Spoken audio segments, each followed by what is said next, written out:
Hello, everyone. This is Jay Dobbins of the Marvel DC Multiverse. We are now at episode 429.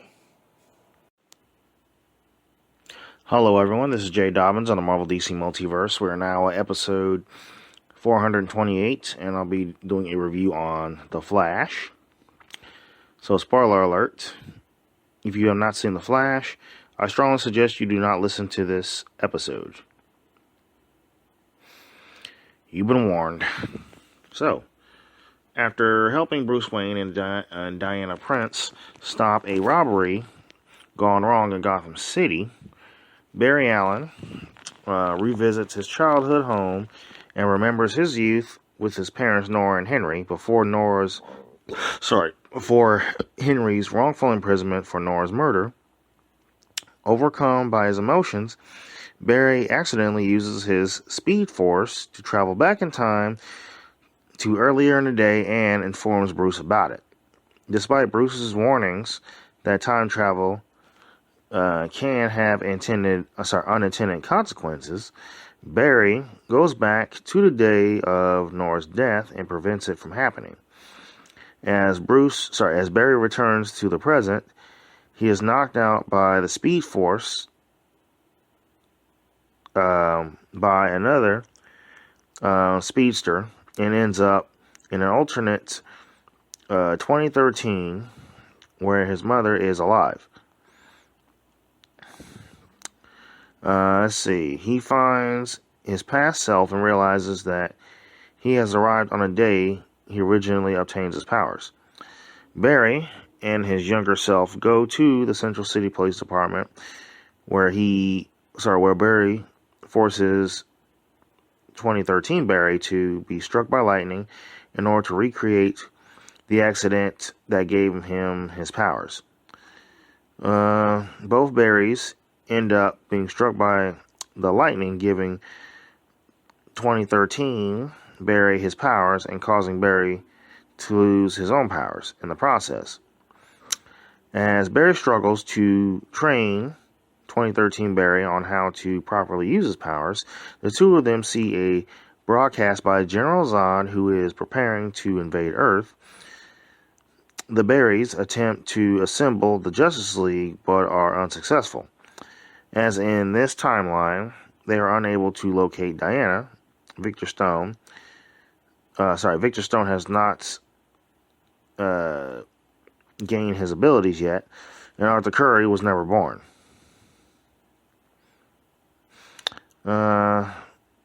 Let's see. The two travel to Wayne Manor, hoping to find Bruce. Instead, find an alternate old version of him who has retired from crime fighting. Let's see. Bruce explains the concept of the multiverse, revealing that using time travel to alter history has not only affects events after the alteration, but before it as well, explaining why Barry notices changes to the timeline that occurred before his initial point of time travel. The two Barrys convince Bruce to help them find Kal-El. Using a backdoor connection to NASA within the Batcave, Barry and Bruce are able to locate the Kryptonian pod that was reportedly discovered in Soviet Siberia. Upon arrival, they instead find Kal-El's cousin, Kara Zor-El. After rescuing Kara from the facility, Barry asks, Bruce to help him get his powers back after recreating, by recreating the original accident. The first two attempts fail, but nearly kill Barry, prompting Kara to fly Barry into the storm and get struck by lightning.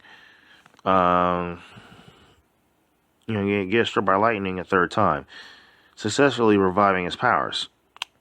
Kara and Bruce join the two Barrys to fight Zod's horses during the battle with Zod. Kara learns that Zod intercepted the infant Kal-El's escape pod and killed him during a and of course killed him during a failed attempt to retrieve the codex needed to repopulate the Kryptonian species. With Zod revealing the codex was within Kara, the two fight with Zod overpowering and killing Kara and obtaining the codex from her blood. While Bruce also sacrifices himself in an unsuccessful attempt to take down a Kryptonian ship. The two Barrys travel back through time to save their companions, but are unable to change their fates. Barry realizes that they were not able to save them, but 2013 Barry keeps trying, repeatedly traveling back through time, but always failing. As 23's Barry travels, the multiverse starts to collapse in on itself.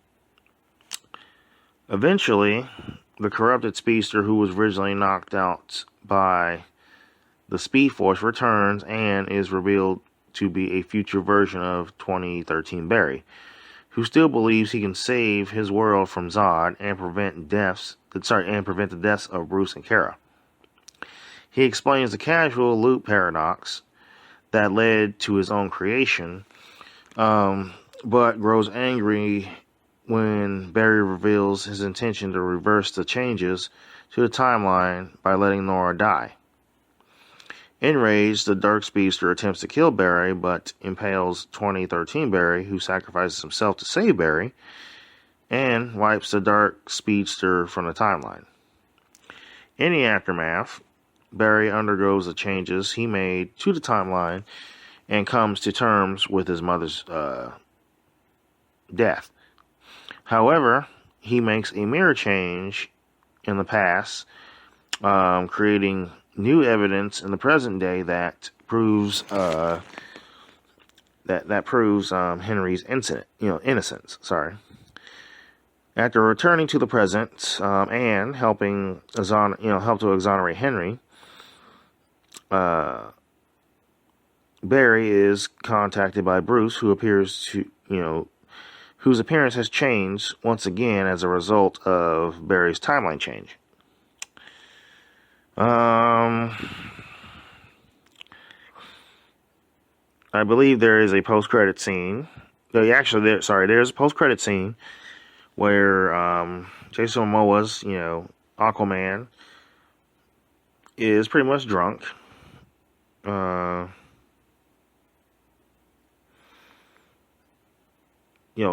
course, he's, pretty much drunk, and he wants to buy, he tries to get Barry to buy him another beer using his, Atlantean ring as money, or currency, or whatever, or as payment for another beer, since it's Atlantean treasure. So he decides to keep it instead and just leave him, sleeping in a puddle of water. So, yep. But yeah, the movie was pretty good, though. I mean, I have to admit, it's, I like the storyline. I wish that they hadn't cut Henry Cavill's cameo. Well, appearance. However, Henry Cavill's Superman did make an appearance, a cameo, in the beginning of the movie where he's trying to get his little peanut butter and JJ sandwich or whatever from the coffee shop or the cafe or whatever. So while his sandwich is getting made, he's watching the news on the flat screen of he's watching the news on the flat screen in the cafe, and it shows footage of Henry Cavill's Superman trying to stop a volcano. So obviously Henry Cavill, it's the Superman's pretty much a likeness to Henry Cavill. So that was pretty much his Superman, his cameo. But however, it was CGI, so he didn't really make an appearance. But however, he is in the deleted scenes, so be on the lookout for that. if you buy it on DVD. So, um, but yeah, so yeah, he made an appearance, or his Superman made an appearance.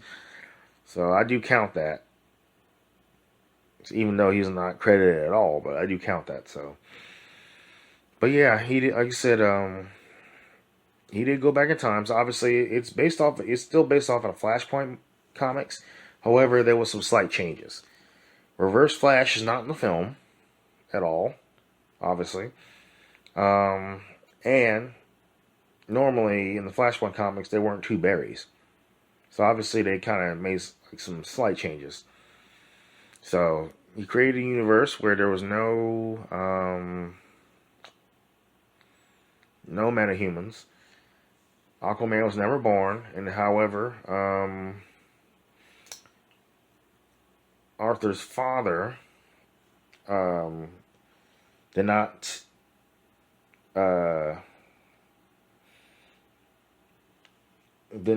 meet the Queen of Atlantis, pretty much. So instead, he met somebody else, a plus size woman he's married to. So in that timeline, so yeah, he never meets the Queen of Atlantis. Therefore, they never sleep with each other, and they never slept with each other and made a baby together, a little hybrid baby. But obviously, that didn't happen, since he made some changes. So and then of course Ben Affleck's Batman was white.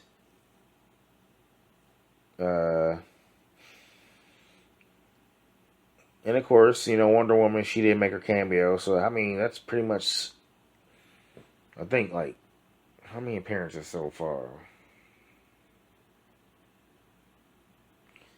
That's right. She made appearances in Batman vs Superman, Wonder Woman 2, Justice League, Zack Snyder's Justice League, The Flash, and let's not forget Shazam Fury of God. So yeah, she made 7 appearances, pretty much. So yeah, obviously she made more appearances than any other DC character. Go figure. But anyway, got her cameo. So yeah, you just didn't see. Oh, that's right. You did not see. We did not see Cyborg, so he never made an appearance in the film.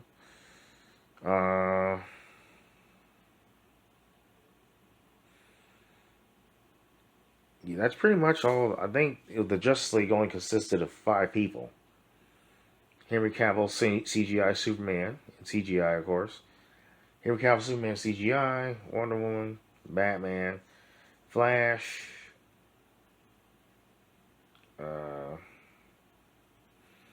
Of course, Aquaman wasn't born, and then of course Victor Stone hasn't become Cyborg. So yeah, they were missing like 6 people, but during that time. But technically, well, later on, when he goes back to the top to his actual timeline, which he kind of made a slight change. Of course, you see Aquaman, Jason Momoa. So obviously, 5 people made an appearance except for Ray Fisher. Anyway, so I like how I like the special effects was excellent. I like how they were able to do their own version of the multiverse, where you have Adam West's Batman, CW's version of the Flash. I think Jay Garrett's Flash, along with the CGI of Nicolas Cage's Superman, which he's unaccredited, but he did make an appearance, along with Christopher Reeve CGI Superman and Helen Slater's CGI Supergirl. So obviously they try to in George Reeves Superman. So every live version of Superman and Batman that's created was pretty much in this film. So I like how they were able to tie that into one film. So just like they did with the multiverse for Spider-Man Across Spider-Verse. So now you pretty much have a multiverse in the DC EU, which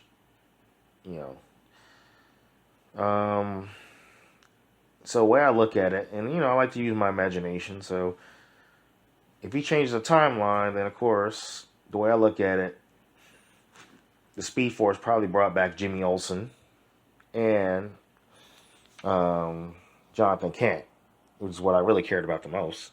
Bringing back those two.